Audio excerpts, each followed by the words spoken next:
En el nombre del Padre, y del Hijo, y del Espíritu Santo. Dios te salve María, llena eres de gracia, el Señor es contigo.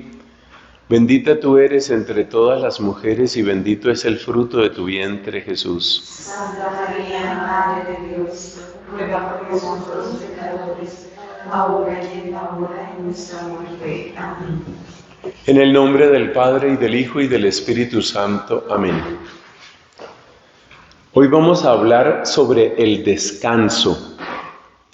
Vamos a hablar del verbo descansar, un verbo que es escaso en nuestro tiempo, porque muchas veces nuestra vida tiene tantas actividades, tantas exigencias, hay tantas obligaciones que nos demandan que a veces encontramos que estamos durmiendo poco, que estamos descansando poco.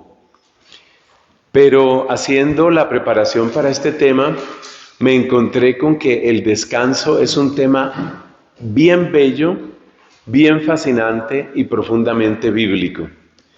Entonces quiero empezar por el capítulo 1 del Génesis y por el capítulo número 40 del profeta Isaías. Esos dos capítulos nos van a introducir el tema del descanso desde la perspectiva bíblica. En el capítulo 1 del Génesis se nos habla de la creación. Nos dicen cómo Dios va creando todas las cosas con un orden que empieza porque haya luz y luego el firmamento y luego nos cuentan cómo se van creando, se separan las aguas, viene la tierra firme, luego el mar y los peces, hasta llegar al ser humano, hasta llegar al hombre, el hombre y la mujer. Pero cuando se llega al hombre, que es en el día sexto de la creación, el libro del Génesis nos dice este dato. Nos dice que el día séptimo Dios descansó. Dios descansó. Incluso dice, Dios descansó de todo el trabajo que había hecho, que no era poca cosa crear todo un universo. Dios descansó de todo el trabajo que había hecho. Bueno, pero si ahora nos vamos al capítulo 40 de Isaías, que es el otro texto, encontramos con sorpresa que se nos dicen estas palabras, que Él es el Señor, que Él es el omnipotente y que Él no se cansa ni se fatiga. Y esto nos llama la atención, porque en el capítulo 1 del Génesis dice que Dios descansó de todo el trabajo que había hecho, y uno puede decir que Dios quedó como cansado.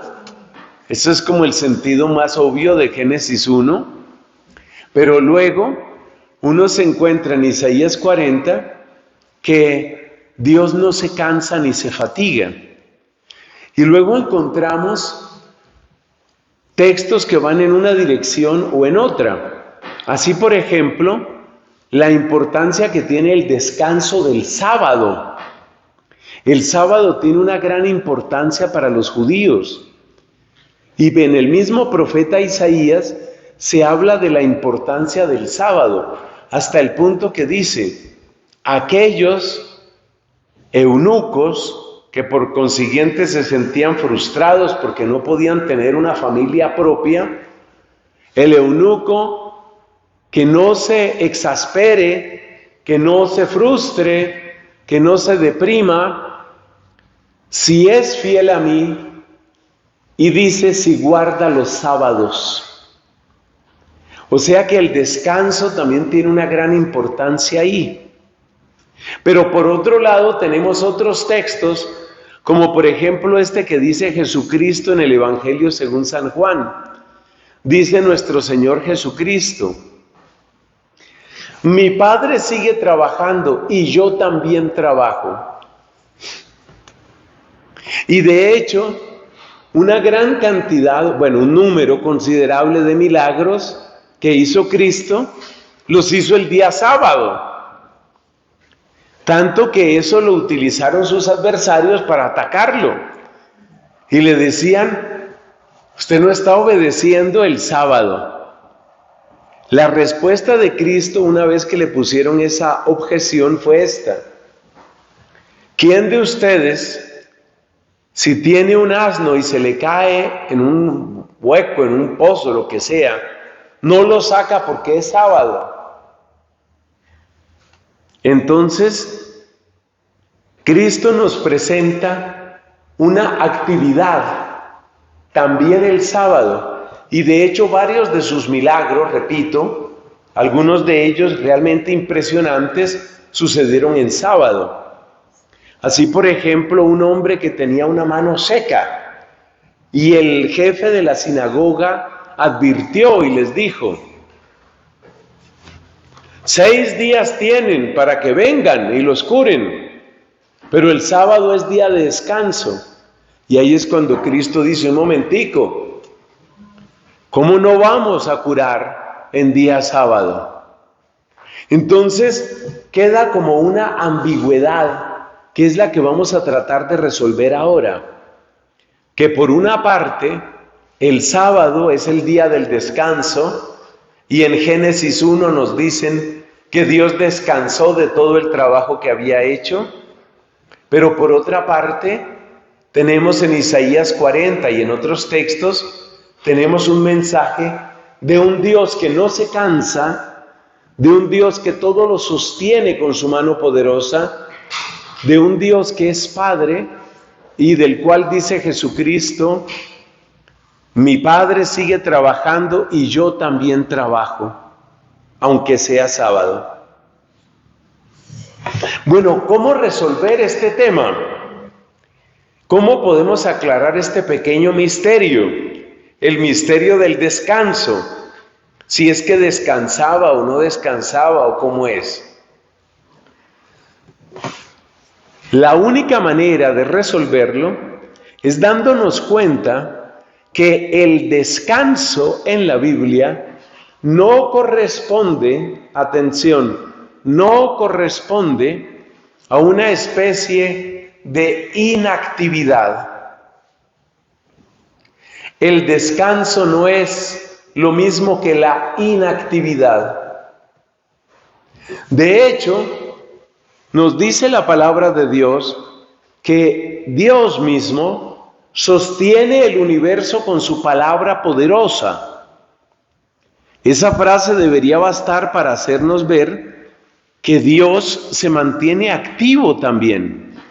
Entonces, la primera aclaración es que el descanso no corresponde con la inactividad. Ese es el primer dato. Segundo dato importante. En el libro del Deuteronomio se nos habla de las múltiples celebraciones que tienen los israelitas. Y entre todas esas celebraciones hay un común denominador, y es que se hace fiesta en honor de Yahvé. Es decir, que el descanso está unido a una actitud alegre, a una actitud comunitaria, a una actitud de unión con Dios. El descanso está asociado con la alegría, con la unión con Dios y con la unión entre nosotros. Entonces, ¿qué tipo de descanso es el que nos propone la Biblia? Si nosotros miramos el Catecismo de la Iglesia Católica, cuando nos habla de santificar las fiestas, nos da una explicación que yo trato de resumir aquí. Básicamente, la santificación de las fiestas consiste en el descanso santo. Y el descanso santo consiste en lo que hemos dicho: la comunión entre nosotros, la comunión con Dios y la alegría, como lo presenta el libro del Deuteronomio. Es decir, que lo propio del descanso es salirse de esa rueda que ustedes me han oído muchas veces, la rueda de producir, consumir y entretenerse. ¿Qué es lo que tienen en común esos tres verbos? Producir, consumir y divertirse. que el centro soy yo. Produzco lo que necesito, consumo lo que me hace falta y me divierto para mi propio provecho, para mi propio gusto, para mi propio placer.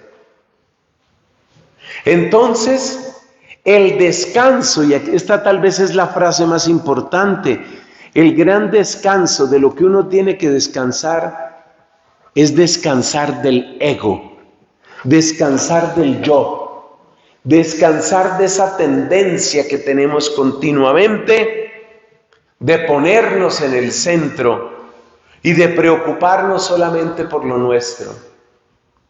Es decir, que el día del descanso es el día que se abre a la gratuidad, es el día que se abre al compartir con los hermanos, alegrarse con Dios. El descanso rompe, podemos decir, el descanso rompe la lógica de la transacción y el descanso abre, aunque sea solo por unas horas, la lógica de la gratuidad.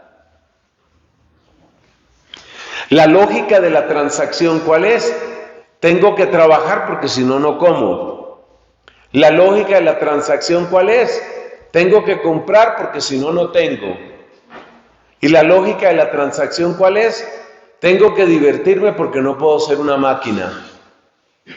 Esa es la lógica de la transacción. Yo invierto algo y logro algo. Yo estoy comprando mi vida, yo estoy comprando mi alegría. Es una lógica que se rompe, sin embargo, cuando llega el descanso. El descanso es otra cosa, el descanso en Dios. El descanso en Dios me abre a la lógica de la gratuidad. Por eso en la Iglesia Católica se habla de que santificar las fiestas implica dejar los trabajos serviles. ¿Y qué es el trabajo servil? Es el trabajo que absorbe de tal manera mi atención que me impide entrar en esa comunión con los hermanos, en esa comunión con mi Dios, en esa alegría. La alegría, la simplísima y bellísima alegría de simplemente existir. Es decir, que el descanso es la oportunidad de disfrutar el solo hecho de que yo he sido amado y creado por un Dios que me ama. El descanso es la oportunidad de apreciar todo lo que Dios hace. Mientras que en los otros días mi atención está en lo que yo hago, el trabajo que yo hago, lo que a mí me hace falta. En el descanso es el tiempo para apreciar, para admirar, para agradecer, para celebrar lo que Dios hace. Una manera muy bonita de hablar de este descanso es con la palabra contemplación. Y aquí entramos en una fase muy interesante de nuestra reflexión. Porque el descanso nuestro es fundamentalmente un descanso contemplativo. Es el descanso que nos une con esta frase del Génesis. Vio Dios todo lo que había hecho y era muy bueno. Es la frase que nos conecta con ese rasgo divino que aparece en el Génesis. Entonces el descanso no consiste en una inactividad como interpretaban los fariseos, porque los fariseos querían que los discípulos pasaran hambre. No podían ni siquiera pelar unas espigas para tratar de calmar un poquito el hambre. No, que aguanten hambre. Cuando pase el sábado veremos si comen o no comen. No. El sentido es que el descanso es el que une mi mirada a la mirada de Dios que dice, vio Dios todo lo que había hecho y era muy bueno. Entonces, el auténtico descanso está en esa actitud de contemplación, en esa actitud que me permite reconocerme como obra amada de Dios, me permite reconocerme como regalo y descubrir a mi hermano como regalo, lo cual impide que yo caiga en la tentación de tratar a mi hermano simplemente como una herramienta, como un súbdito o como un juguete. El descanso me permite apreciar a mi hermano, descubrirlo como un don, descubrir que su existencia ha sido querida por Dios y que Dios ha hecho de ese hermano también un regalo para mí, como yo he de ser un regalo para mi hermano. Por eso observa lo que dice el Deuteronomio refiriéndose a las fiestas. Y te alegrarás tú, y tu hijo y tu hija, y tu siervo y tu sierva, y el levita que habita en tu tierra, y el forastero que está en tus ciudades o en tus campos. Es decir, es el momento de mirar al extranjero no como un extranjero, sino verlo como una obra preciosa de Dios, y que Él no me mire como un extraño, como un extranjero, sino que me mire también como un don de Dios. Y los que trabajan para nosotros, los siervos que trabajan para nosotros, las personas que trabajan para nosotros, en el día de descanso, no han de verse como siervos, sino como don de Dios. Es decir, que el descanso viene a superar todas las desigualdades, el descanso viene a superar las injusticias y sobre todo el descanso, el verdadero descanso, debe romper con esa tendencia nuestra tan humana de tratar al prójimo como una herramienta o como una competencia, un adversario, o como un juguete para mi entretenimiento. Es un ser humano, es amado por Dios. De hecho, es el día para descubrir, como nos dice el Catecismo de la Iglesia Católica, para descubrir también la obra de Dios en la creación. Repito, vio Dios todo lo que había hecho y era muy bueno. Bueno, ahí termina la parte bíblica. La parte bíblica que nos ha dejado, que el descanso nuestro es una participación en la mirada de Dios, que vio todo lo que había hecho y era muy bueno. Que el descanso no es una pura inactividad. Que el descanso rompe la rueda de producir, consumir y divertirse, porque se sale de la lógica de la transacción y nos lleva a la lógica de la gratuidad. Que la palabra propia del descanso es la palabra comunión, descubrirnos en comunión con los hermanos y sobre todo en comunión con Dios. Ahí entendemos la profundidad que tiene el Salmo 95. Ojalá escuchéis su voz, no endurezcáis el corazón como en Masá, como el día de Meribá, cuando vuestros padres me pusieron a prueba y dudaron de mí aunque habían visto mis obras. Y dice, juré en mi cólera que no entrarán en mi descanso. Y la carta a los Hebreos vuelve y toma ese tema, lo que significa entrar en el descanso de Dios. Y entrar en el descanso de Dios es por fin entrar en esa mirada, lo repito una vez más, esa mirada que me permite descubrir mi vida como un puro regalo, la naturaleza como un hermoso regalo, mis hermanos como regalos. Esa mirada, que es una mirada que solo puede tenerse a partir de la conciencia y la proclamación del señorío divino, esa mirada únicamente nos la puede dar el Señor y la amistad con Él. Es la comunión con Él. Bueno, Terminada esa parte bíblica, pasemos a lo que vamos a llamar ahora una parte práctica. ¿Cómo podemos descansar mejor?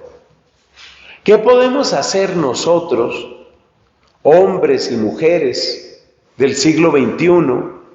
Repito lo que dije al principio, con tantas obligaciones, con tantas cosas por hacer, por aprender. ¿Dónde puede empezar nuestro descanso? Yo quiero recordar aquí a Santo Domingo de Guzmán, nuestro fundador, del cual se dice que empleaba el día en la caridad y la noche en la oración. O sea que no era que durmiera mucho. Muchos santos se han destacado por una actividad bastante intensa. Una vez más decimos, el descanso no consiste simplemente en una inactividad. Entonces, ¿cómo podemos descansar mejor? Definitivamente, lo primero que necesitamos es una actitud. Vamos a dar unos 4 consejos sobre el descanso. Lo primero para descansar mejor es un cambio de actitud. Un cambio de actitud que consiste en qué exactamente. ¿Qué es lo que tenemos que hacer? ¿En qué debe cambiar nuestra actitud? A ver, Cristo nos dice, no se afanen, no se agobien. Tenemos que desterrar de nuestra vida el agobio. Para entrar a vivir en este camino de la comunión con Dios y de la alegría en Dios, tenemos que superar el agobio. ¿Y qué es el agobio? El agobio es una responsabilidad mal cargada. El agobio es creer que tenemos que resolver cosas que o no nos corresponden o no están en nuestras manos. Ese es el agobio. Es una responsabilidad mal cargada. Entonces, para salir del agobio se necesitan 2 cosas. Se necesita la certeza del señorío de Dios. Dios es el Señor de mi vida. Y lo que suceda conmigo, si yo estoy en amistad con Él, lo que suceda conmigo es lo mejor. Ese pensamiento lo proclamó Santo Tomás Moro en el siglo XVI. Lo que suceda conmigo será lo mejor. Es la conciencia de la providencia. Dios es mi Señor. Y si no se dan las cosas, y si no paso ese examen, y si no me dan ese permiso, y si no logro esa meta comercial, y si resulta que sí estoy con esa enfermedad que yo me temo, esas son las cosas que nos agobian. Pero el agobio se destruye con la providencia. Lo que me suceda será lo mejor. Ahí empieza el descanso. Y por supuesto, el segundo ingrediente del agobio, de la victoria sobre el agobio, es el discernimiento. Discernimiento que se expresa en saber qué es lo que tengo que hacer yo. ¿Y de qué tengo que preocuparme yo? Doy 2 ejemplos.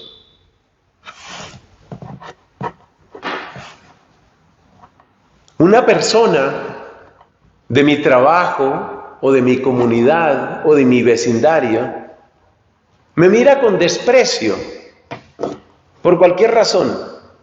Le caigo mal o le cae mal mi fe. O mi cara le recuerda a una profesora que siempre lo castigaba. No sé, le caigo mal. Tengo yo que trasnocharme pensando cómo hago para caerle bien a esa persona. Probablemente no. Yo tengo que obrar de una manera correcta, justa y en la medida de lo posible caritativa. Dice San Pablo, en cuanto dependa de ustedes, estén en paz con todos. Fíjate como dijo, en cuanto dependa de ustedes. Entonces a mí no me corresponde ir a arrastrarme allá a los pies de la otra persona. Explíqueme, por favor, por qué me mira así, por qué me trata así, por qué me habla así. No, yo tengo que tener un discernimiento sabio para darme cuenta que eso no me corresponde a mí. Yo lo trataré de una manera correcta, justa y en la medida de lo posible caritativa. Empezando, dice Catalina de Siena, con la caridad de la oración. Pero agobiarme por eso, no me voy a agobiar. Otro tema de agobio tiene mucho que ver, sobre todo cuando se llega a ciertas edades, tiene mucho que ver con la salud. Uno tiene que cuidar su salud, siguiendo algunas recomendaciones, según la ciencia del tiempo, según lo que esté en manos de uno. Pero uno también tiene que saber que esta vida no es eterna. Y eso quiere decir que hay un momento en el que se va a descubrir una enfermedad de la que no voy a salir. Ese es un discernimiento sabio. ¿Cuál será esa enfermedad? No sé. Ayer precisamente murió una que fue muy amiga de mi madre, murió por supuesto con bastante mayor edad, muy amiga de mi madre, una señora de nombre Nelsi. Murió ayer, llevaba una enfermedad. Como ella, todos partiremos. Entonces uno tiene que ocuparse, como han dicho varios, más que preocuparte, ocúpate. El agobio, la preocupación, se atribuye al Padre Pío de Pietrelcina esta frase: preocuparse no sirve de nada. Entonces, ¿cuáles son nuestras dos grandes armas contra el agobio? Nuestras dos grandes armas son la certeza de la providencia divina y el sabio discernimiento. ¿Qué es lo que me toca hacer a mí? Y de lo que me toca hacer, me ocupo. Y de lo demás, no me preocupo. Ese es el primer ingrediente del descanso. Segundo ingrediente del descanso.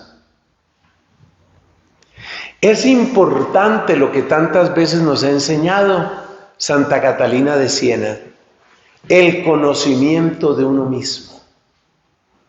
¿Para qué?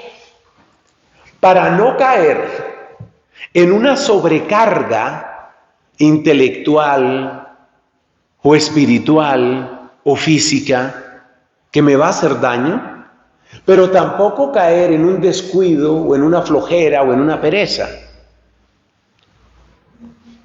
Entre la sobrecarga y la pereza, yo tengo que encontrar mi medida. Y esto significa que también requiero de descanso físico. Por ejemplo, las necesidades de sueño, que no son iguales para todas las personas. Si tú te conoces bien, hay que conocerse bien también en nuestro cuerpo.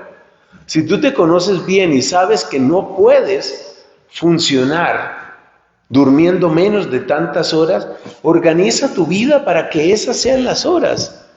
Porque si no, se te va a dañar la salud, se te va a dañar el genio, se te van a dañar los amigos, se te va a dañar todo. Entonces hay que conocerse. Conócete. Uno no es una máquina de trabajo infinito, solo Dios es infinito y no es máquina.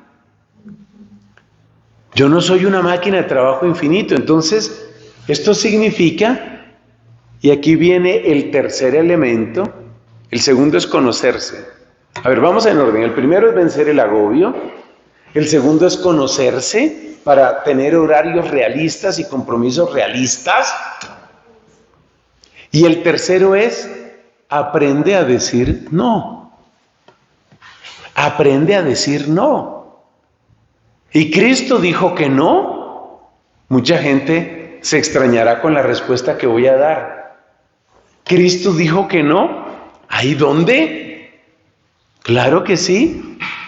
Al puro comienzo del Evangelio de Marcos, usted recuerde que le dice Pedro, Señor, todo el mundo te busca, para que siguiera haciendo milagros, porque el día anterior Cristo había hecho una sesión de milagros de todo el día, una cosa agotadora, terrible.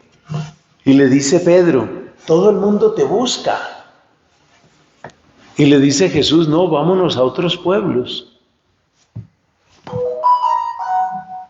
Vámonos a otros pueblos, dice. Y se fueron a otros pueblos.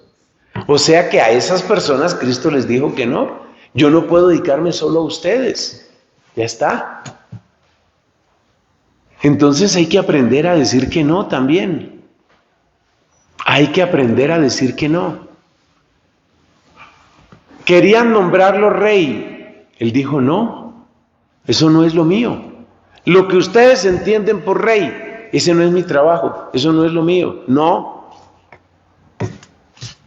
Entonces hay que aprender a decir que no. Uno no puede decirle que sí a todo. Porque muchas veces el tratar de decirle que sí a todo, lo que produce es incumplimiento, tensión, disgusto, frustración propia, frustración de los demás. Y la última recomendación sobre el descanso. Es muy importante volver a lo que dice el Salmo. Solo en Dios descansa mi alma. Hay que cultivar el descanso de la oración. Fíjate el verbo que utilizo, cultivar. Cultivar el descanso. ¿Qué quiere decir cultivar? Que uno tiene que educarse, que eso no sale espontáneamente. La mayor parte de nosotros, me incluyo por supuesto en primer lugar, la mayor parte de nosotros caemos o en el error de que no oramos muy poquito, o en el error de que cuando oramos lo hacemos como por una obligación. Hay que cultivar la oración como descanso. ¿Y eso cómo se hace? Pues una de las claves, que no es nuestro tema principal hoy el de la oración, pero una de las claves es esto, saborear la palabra divina. Cuando tú saboreas la palabra divina, que no se te pase por favor un párrafo, que no se te pase por favor un salmo, sin que tú saborees la palabra divina. Y cuando tú saboreas esa palabra, entonces empiezas a descubrir la oración como descanso. Esas son las 4 recomendaciones. Primera, superar el agobio con la proclamación de la providencia y la búsqueda de la sabiduría en el discernimiento. Segundo, conócete en tu cuerpo, en tu mente. La mayor parte de las personas no pueden pensar 9, 10 horas seguidas, no pueden. Ha habido unos seres humanos que sí. Estaba leyendo sobre la capacidad de concentración que tenía Newton o que tenía Einstein. Podían pensar en un problema de física o de matemáticas 3 horas, 5 horas, 6 horas, 10 horas, seguidas. Esos son ellos, ese no soy yo. Entonces, conócete para evitar tanto la flojera como el exceso. Tercero, aprende a decir no. Y por supuesto, un no que esté bajo el gobierno de Dios. Y por último, cultiva la oración como descanso. Gloria al Padre y al Hijo y al Espíritu Santo. Como en el principio, ahora y siempre, por los siglos de los siglos. Amén.